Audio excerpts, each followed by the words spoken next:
오늘 본문 말씀은 출애굽기 34장 22절에서 24절과 요한복음 2장 19절에서 21절 말씀입니다.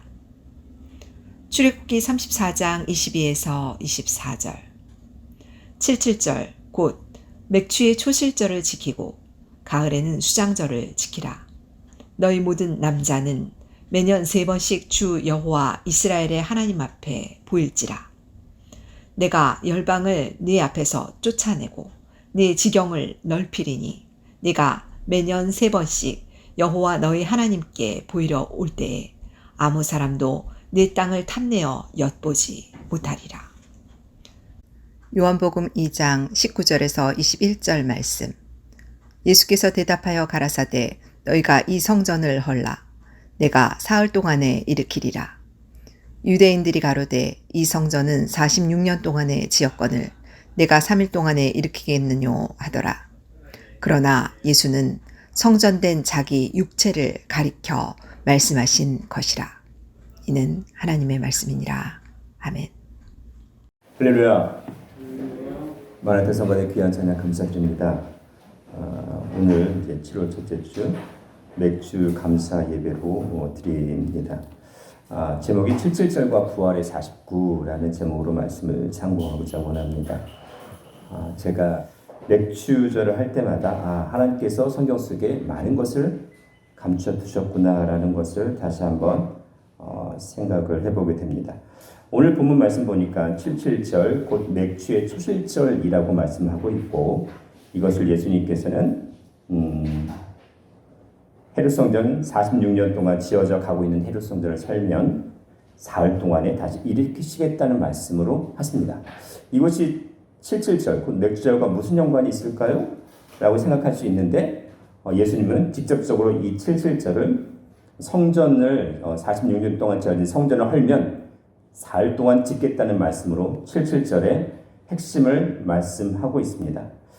이 77절에 대해서 얘기하기 전에 이 땅에서 77절에 관련된 우리가 인식들이 있어요. 습관들이 있습니다.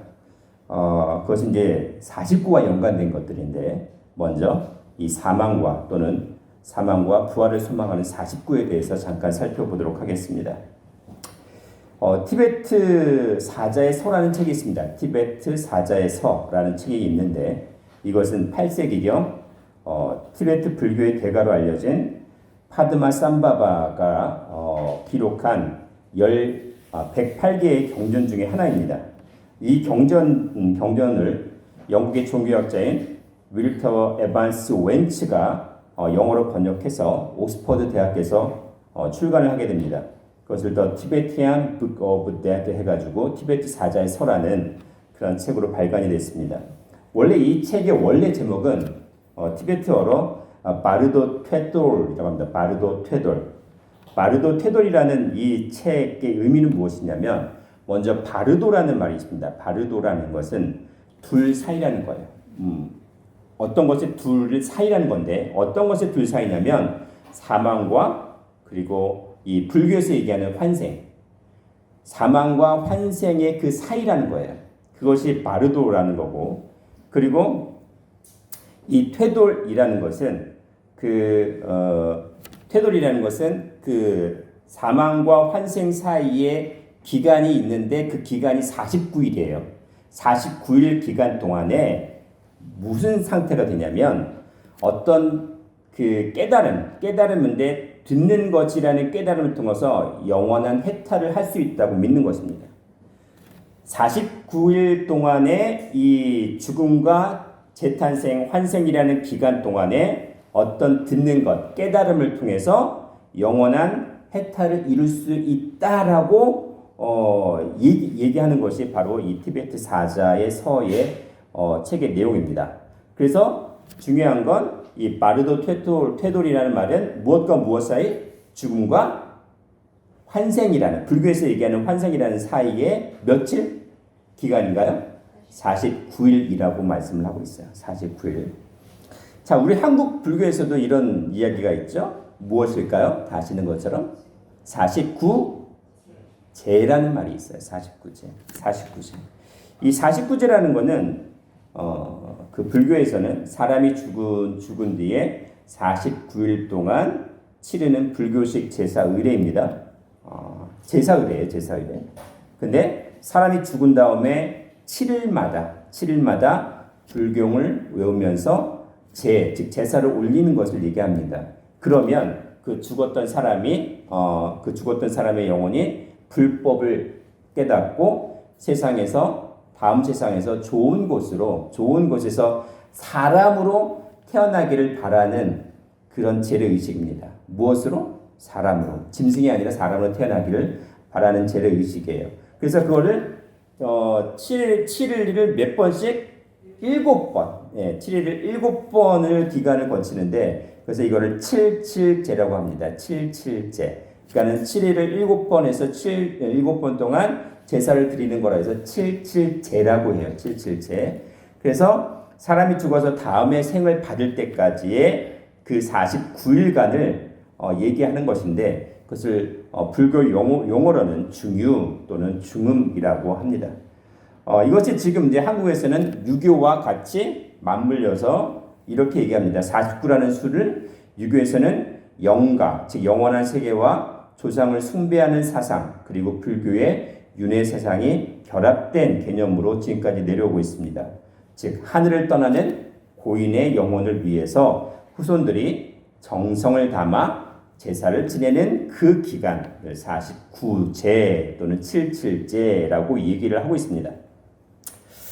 자, 결국에는 죽음으로 시작을 하죠. 죽음으로 시작해서 다시 태어난다는 개념으로 얘기하는데 거의 윤회의 개념으로 접근을 하고 있습니다. 동의보감에도 이런 비슷한 이야기가 있어요. 동의보감에 잘 아시죠? 동의보감에는 그 내경편이라는 소 구간의 책자가 있는데 그 내경편에는 그 여성에 관련해서 여성의 그 삶에 대해서 7년 단위로 이야기하는 것이 있습니다. 49세에는 인맥이 허해지고 태축맥이 쇠하여 천기가 마르니 월경이 끊어지므로 형이 무너지고 자식을 가질 수 없다라고 해서 49세를 폐경의 나이로 봅니다. 즉 뭐냐면 여성에게 있어서 49세는 하나의 어떤 작은 죽음이라는 거죠. 그런데 이것은 또 다른 삶을 예표한다고 이야기합니다. 자, 그렇다면 이 49라는 숫자 또는 49일 또는 49년, 49세를 얘기하고 있는데 이것의 시작은 어디에서 찾아볼 수 있을까요? 아까 티베트 사자에서가 8세기경이라고 했어요. 근데 이것의 원래의 시작된 개념 그리고 근본 뿌리의 개념은 성경에서 찾아볼 수 있습니다. 그것이 오늘 본 말씀하신 77절 곧 맥주의 초실절이라는 개념에서 시작이 됩니다. 하나님께서는 이스라엘 백성에게 매년 3대 절기를 지키라고 합니다. 그것이 6월절이라고 하는 무교절이고 두 번째는 맥주절이라고 하는 77절 오순절입니다. 세 번째는 초막절이라고 하는 장막절 수장절입니다. 신명기 16장 16절에는 너희 중 모든 남자는 1년 3차, 세 번이죠. 1년에 3차 무교절과 77절과 초막절에 내 하나님 여호와의 택하신 곳에서 여호와께 보이되 공수로 보이지 말라고 했습니다. 빈손으로 여호와께 보이지 말라는 거죠. 하나님께 감사의 제물을 가지고 오라고 하십니다. 역대하 8장 13절에도 모세의 명을 쫓아 매일에 합의한 대로 안식일과 월삭과 정한 절기 곧 1년의 세 절기 무교절, 77절, 초막절에 드렸더라라고 되어 있습니다. 하나님께서 모세의 명을 쫓아 그 합의한 대로 하나님께서 정하신 절기 1년에 세 번에 지켜야 될 절기에 감사의 제물을 드렸다라고 얘기하고 있습니다. 자, 그러면 이 세 절기는 우리가 지금까지 다 아시는 것처럼 무엇을 예표합니까? 먼저 첫 번째 6월절은 어린 양 대신 예수님의 십자가 고난과 구원을 나타냅니다. 출애굽기 12장 21절, 23장 15절, 요한복음 1장 29절, 고린도전서 5장 7절 말씀이죠. 그럼 맥주의 초실절, 맥주절 또는 초실절은 부활의 첫 열매 대신 예수님의 부활과 오순절을 기념합니다. 출애굽기 23장 16절, 고린도전서 15장 20절, 사도행전 1장 2절 3절, 2장 1절 4절입니다. 마지막으로 초막절은 하나님과 동행했던 광야 생활을 추억하는 완전한 구원인 천국 곡간을 예표합니다. 출애굽기 23장 16절 하반절이고 출애굽기 34장 22절, 레위기 23장 41절에서 43절, 고린도후서 5장 1절에 해당됩니다. 자, 그러면 이 세 절기 중에 오늘은 맥주의 첫 열매를 드리는 77절에 대해서 잠깐 살펴보도록 하겠습니다. 우리가 보통 맥주절이라고 하는데 이 맥자가 무슨 맥자를 쓰나요? 보리 맥자를 쓰죠. 보리 맥자. 그래서 맥주절이라고 하는데 실제로 성경 본문에서는 이 77절 곧 맥주의 초실절이라고 하는 출애굽기 34장 22절에는 보리라는 말이 있을까요? 없을까요? 없어요. 한글 성경에서는 그 보리 맥을 써서 보리 맥을 써서 맥주절이라고 번역을 했는데 성경 본문에는 보리라는 말은 없어요. 그럼 무슨 말이 있을까요? 밀. 보리 말고 밀의 추수라는 말이 있습니다. 밀의 추수는 말이 있어요. 즉 맥주 감사절은 밀을 수확한 뒤에 하나님께 첫 열매를 드리는 감사절기입니다. 이 출애굽기 23장 16절 말씀 볼 때에 맥주절을 지키라 이는 내가 수고하여 밭에 뿌린 것의 첫 열매를 거둠이니라 라고 말씀하셨어요. 맥주절은 이스라엘 절기에 있어서는 보리가 아니라 무엇이다? 밀이라는 거예요. 근데 뭐 한국의 상황에 한국 상황과 적용하자면 뭐 밀이든 보리든 상관없죠. 일단은 첫 수확했던 것의 첫 번째 열매를 하나님 앞에 드리는 겁니다. 그래서 첫 번째 것을 드리는 거기 때문에 처음 열매를 드리는 거기 때문에 그 처음 초자 열매 실자를 써서 초실절이라고 하는 겁니다. 맥주절의 시작은 무엇으로 시작됩니까? 초실절 첫 열매를 드리는 것에서 시작을 합니다. 이 초실절을 드리고 나서 마지막 수확하기 전까지 마지막 수확하는 과정까지 7번의 7날을 거칩니다. 7번의 7날이니까 며칠인가요?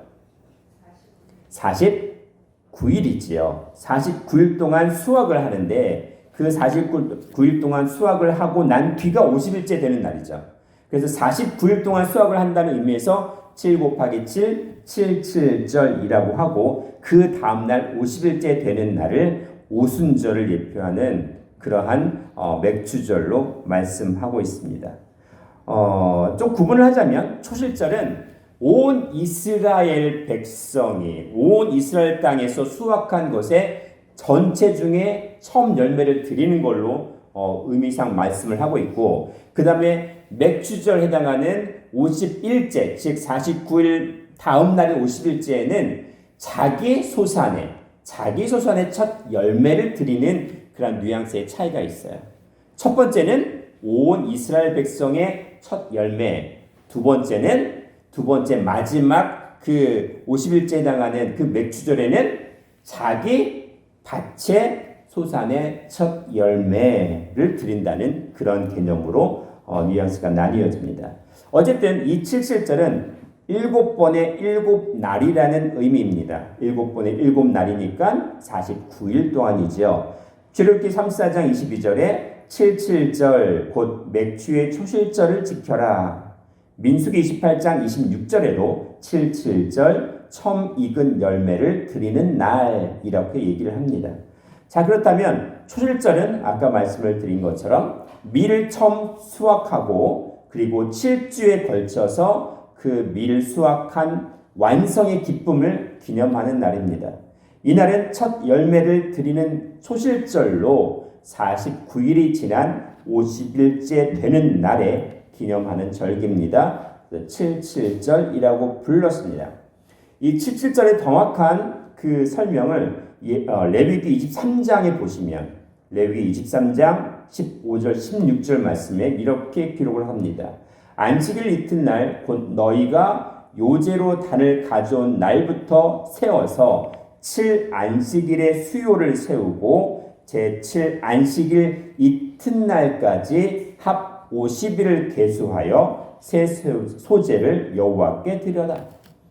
7.7절을 지키는 가운데 거기에 요제로 드리기도 하고 소제로 드리기도 하는데 그 제사의 방법들이 다 있어요. 그런데 무엇이냐면 그 기간을 7안식일의 수요를 채워라 라고 되어 있습니다. 7, 그 다음에 안식일은 7일이죠. 안식일 7일이에요. 7안식일이니까 결국 며칠이에요? 7 곱하기 7일이니까 49일입니다. 그래서 16절에 보시면 제7안식일 이튿날, 그러니까 49일 지난 그 이튿날 50일까지 계수해서 소제로 완성을 하라고 말씀하십니다. 그것이 바로 오순절에 해당이 되는 거죠. 공동번역은 이렇게 번역을 합니다. 너희가 곡식단을 흔들어 바친 그 안식일 다음 날부터 만 7주간을 보내고 라고 하셨고, 표준 세번역은 너희가 안식일 다음 날 곧 곡식단을 흔들어 바친 그 날로부터 7주간을 꽉 차게 세고, 현대인의 성경은 너희는 첫 곡식단을 가져온 안식일 다음 날부터 계산하여 7주가 지난 50일째에 라고 말씀하고 있습니다. 자, 그러면 이 초실절이라고 하는 부분이 결국 77절로 이어지고 맥주절로 완성이 되어지는데, 그렇다면 이 초실절, 첫 열매를 드린다라는 개념은 무엇으로 확장이 될까요? 초실절이라고 해당하는 그 히브리어는 비쿠르라고 합니다. 비쿠르인데 이건 첫 열매, 그리고 곡물의 처음 열매, 처음 실과 이른 열매라고 하는데, 이 비쿠르는 마카르라는 동사에서 나왔습니다. 이거는 뭐냐면 새 열매를 맺다라는 개념 이전에, 첫 열매를 맺다는 개념 이전에 첫 아이를 낳다라는 개념이 먼저 시작됩니다. 첫 아이를 낳다. 그 초태생이 되게 하다, 그리고 장자권을 주다라는 개념이 먼저 시작이 됩니다. 자, 그럼 첫 열매에 가장 우선되는 개념은 첫 아이. 누구를 낳는 거예요? 장자를 낳는 거예요. 장자권을 주는 첫 아이를 낳다, 즉 장자라는 개념이 시작에 바로 초실절 속에 들어가 있습니다. 그래서 민수기 28장 26절에도 77절 처음 익은 열매를 드리는 날이라고 되어 있는데, 그렇다면 77절 처음 익은 열매를 드리는 날이라고 했을 때 영적으로는 무엇으로 적용이 될 수가 있어요? 77절의 시작은 어디를 향해서 나가는 거예요? 각자 우리가 신령한 장자가 되기 위한 절기의 하나라고 볼 수 있습니다. 신명기 16장 10절에 내 하나님 여호와 앞에 77절을 지키되 내 하나님 여호와께서 내게 복을 주신 대로 내 힘을 헤아려 자원하는 예물을 드려라 라고 말씀하십니다. 77절을 드리는데 77절을 지키되 결국 무엇입니까? 내가 복을 받은 대로 내 힘을 헤아려서 자원하는 예물을 드려라 라고 되어 있어요. 자, 아브라함에게 하나님께서 누구를 바치라고 명령하십니까? 이삭이죠. 이삭은 하나님께서 인정하시는 신령한 장자입니다. 그 장자를 누구에게? 하나님 앞에 드리라고 합니다. 드리라고 하죠. 자, 그러면 77절을 지킨데 77절은 뭐예요? 맥주의 초실절, 처음 열매라고 했잖아요. 무엇을 드리는 겁니까? 영적으로는 장자를 드리는 거예요. 영적으로는 장자를 드리는 거예요. 그것을 아브라함을 통해서 먼저 예표를 하시면서 77절을 통해서 첫 열매, 초실절을 지키라는 그 절기 속에 이미 들어가 있는 겁니다. 자, 그렇다면 예수님께서는 이 77절을 이 땅에 오셔서 무엇으로 얘기하시냐면 성전 건축과 연관돼서 말씀하십니다. 성전 건축. 오늘 본문 말씀 보니까 요한복음 2장 19절에서 21절에 보시면 너희가 이 성전을 헐라. 이 성전은 무슨 성전이냐면 헤롯 성전입니다. 헤롯 성전을 헐라. 내가 사흘 동안에 일으키리라. 헤롯 성전을 헐어버리면 예수께서 3일 동안, 사흘은 3일이죠. 3일 동안 다시 세우겠다, 건축하시겠다라고 하신 겁니다. 그런데 유대인들이 반문해요. 아니, 이놈 뭐냐면 어떤 이야기냐면 미쳤구나. 이 성전은 46년 동안에 지어져 왔거늘 46년 동안 지어진 헤롯 성전을 내가 다 헌 다음에 3일 동안 짓겠다고? 완전히 유대인들이 볼 때는 예수님이 완전 미친놈으로 보이는 거죠. 그러니까는 뭐라고 말씀하세요? 이것은 21절에 보니까 그러나 예수는 누구를 가리켜 말씀하신 거라? 성전된 자기 육체를 말씀하신 것이라 라고 얘기했습니다. 조금 전에 말씀을 드렸던 것처럼 헤롯 성전은 몇 년 동안 지어져 왔어요? 46년 동안 지어져 왔고 아직 완성이 되지 못한 상태예요. 그렇죠? 근데 이 헤롯 성전을 헐어버리래요. 어떻게 헐입니까? 헐다에 해당하는 위요라는 말은 무효화시키다는 얘기예요. 완전히 이거는 하나님께서 인정하신 성전이 아니다. 무효화시킨다. 완전히 파괴해버리다. 완전히 깨뜨리다 라는 개념입니다. 너희들이 볼 때 이 성전은 하나님께서 인정하시는 완전한 성전 아니야. 다 무너뜨려 라고 말씀하시는 겁니다. 자, 그러면서 뭐라고 얘기하셨어요? 3일 동안 성전을 다시 짓겠다라고 하셨습니다. 이게 무슨 말이에요? 보이는 건물을 짓겠다 하신 말씀이 아니라는 거죠. 그렇죠? 자, 그런데 왜 3일입니까? 왜 3일이에요? 우리가 하루는 성령에서 몇 년? 1년으로 환산합니다. 왜요? 타락한 인류의 역사 때문에. 민수기 14장 34절에 너희가 그 땅을 탐지한 날수 40일의 하루를 1년으로 환산하여 그 40년간 너희가 너희의 죄악을 질지니 담당할지니 책임져라 라고 했습니다. 하루를 1년으로 해서 너희가 지었던 하나님의 말씀에 불순종했던 그 죄를 담당하라. 책임져라. 그 죄를 너희가 40년을 하루를 1년으로 해서 1년으로 환산하는 것을 죄악을 담당하는 것으로 얘기하십니다. 에스겔 4장 6절에도 너는 우편으로 누워 유다 족속의 죄악을 감당하라. 내가 네게 40일로 정하였나니 1일이 1년이라.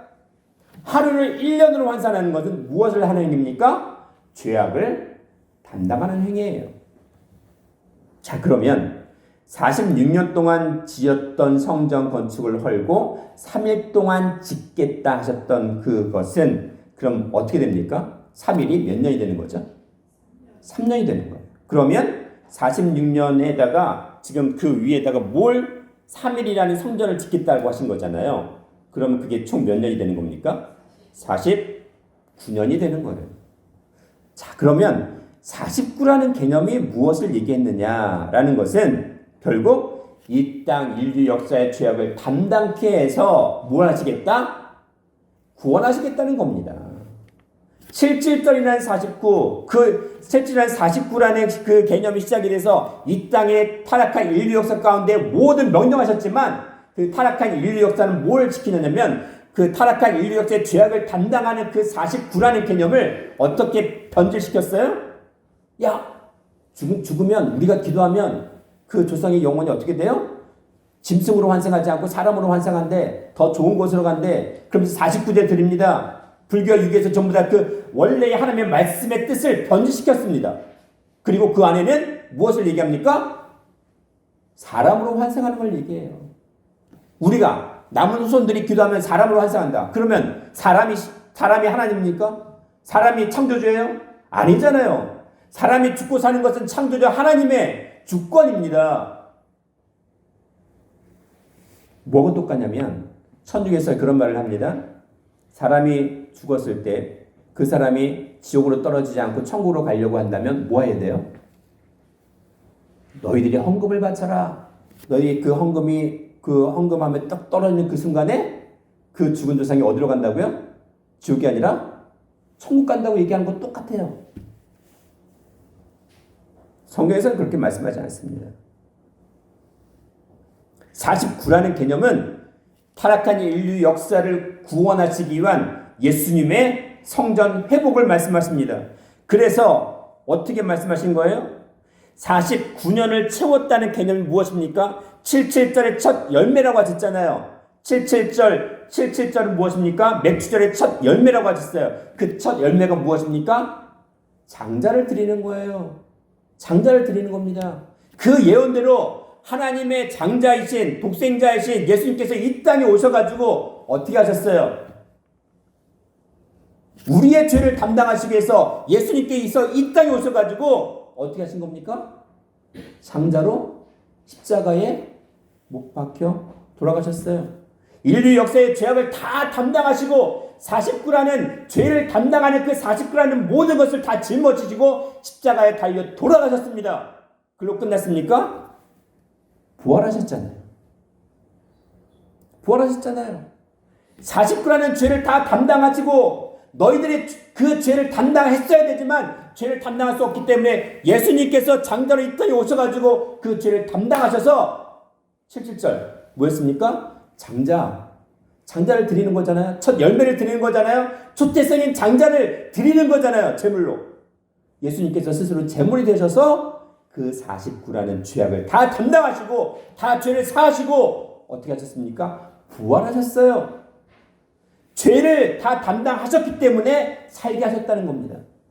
그 십자가를 믿으면 우리가 어떻게 되는 겁니까? 죽지 않고 살겠다, 부활하겠다라고 얘기하신 겁니다.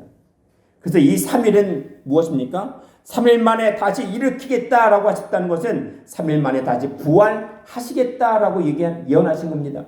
일으키다라는 말은 에게이로라고 하는데 이거는 그냥 일어난다는 개념이 아니라 죽음이나 어떤 신령한 죽음인 잠에서 깨어나다는 얘기입니다. 사망에서 눈을 뜨게 하다는 얘기입니다. 사망에서 다시 일으켜 세우겠다는 겁니다. 다시 건축하겠다는 개념입니다.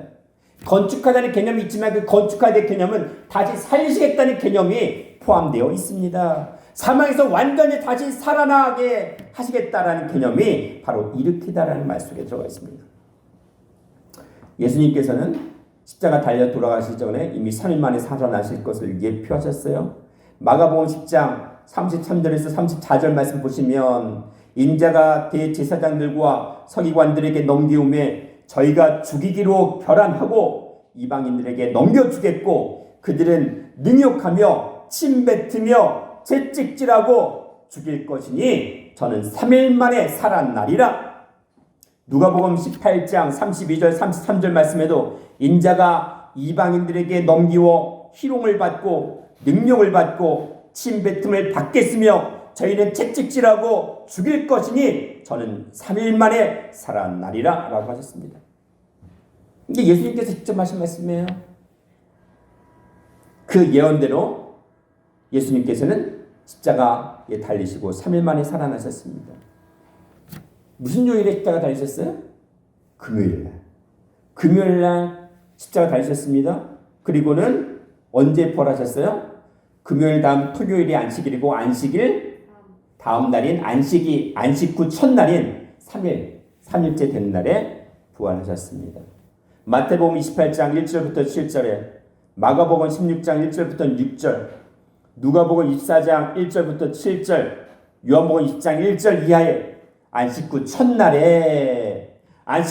새벽에 예수님께서 부활하셨다. 예수님은 여기 계시지 않고 그의 말씀하시던 대로 살아나셨다. 그분은 죽은 자 가운데서 살아나셨다 라고 말씀하십니다. 결국 무엇입니까? 49라는 개념은 죽음으로 끝나는 기간이 아닙니다. 원래는 49라는 기간은 죽을 수밖에 없는 인류 역사를 나타냅니다. 그게 77절이죠. 그런데 예수님께서는 49라는 기간을 통해서 무엇을 예표하신 거예요? 장자, 초태생인 그러니까는 모든 맥주의 첫 열매를 드리라고 했던 그 장자를 드리라는 그 예수님의 십자가 사건을 예표한 겁니다. 결국 무엇을 나타내요? 십자가 사건을 예표해서 그 죽음으로 끝나는 인류 역사가 다시 살아날 수 있는 부활의 첫 열매가 되게 하시겠다라고 하신 거 아닙니까? 고린도전서 15장 20절에 그러나 이제 그리스도께서 죽은 자 가운데서 다시 살아 잠자는 자들의 첫 열매가 되셨도다 라고 하셨어요. 결국 예수님께서 초실절에 그 모든 열매를 이 땅에서 맺으신 겁니다. 초실절의 예표를 예수님께서 이 땅에 오셔가지고 성취하신 거예요. 스스로 첫 열매가 되셔서 어떤 열매? 부활의 첫 열매, 죽은 자들 가운데서 다시 살아 잠자는 자들의 첫 열매가 되게 하셨던 겁니다. 죽은 자 가운데서라는 그 기간이 바로 49년 죄악을 담당하는 기간이었어요. 그리고 인류 역사를 구원하시기 위해서 첫 열매가 되신 겁니다. 부활의 첫 열매가 되신 겁니다. 그 부활의 첫 열매는 부활로 끝나는 것이 아니라 영생 변화로 얘기하십니다. 고린도전서 15장 51절 52절에 우리가 다 잠될 것이 아니요 마지막 나팔의 순식간에 후련히 다 변화하리니 나팔 소리가 나매 죽은 자들이 썩지 아니할 것으로 다시 살고 우리도 변화하리라. 무슨 얘기입니까? 우리는 지금 살았어요, 죽었어요? 지금 살아있죠. 살아있는 가운데 살아있다는 얘기는 무엇입니까? 예수님을 믿었다는 얘기죠. 어떻게 믿어요? 예수님의 십자가를 믿었다는 겁니다. 그럼 예수님의 십자가를 믿은 사람은 죽었다가 육체적으로 죽었다가 다시 살았다는 개념이 아니라 무엇입니까? 이미 그 부활을 예수님의 십자가 사건을 믿음으로 그 초실절이라는 그 영적인 경험, 영적인 열매를 맺은 거예요. 부활의 첫 열매에 이미 동참한 겁니다. 그러면 부활의 첫 열매에 동참한 자는 죽어요, 안 죽어요? 죽지 않고 영원히 산다는 개념이에요.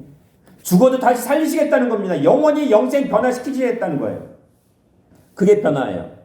야고보서 1장 18절에 중요한 말씀이 나옵니다.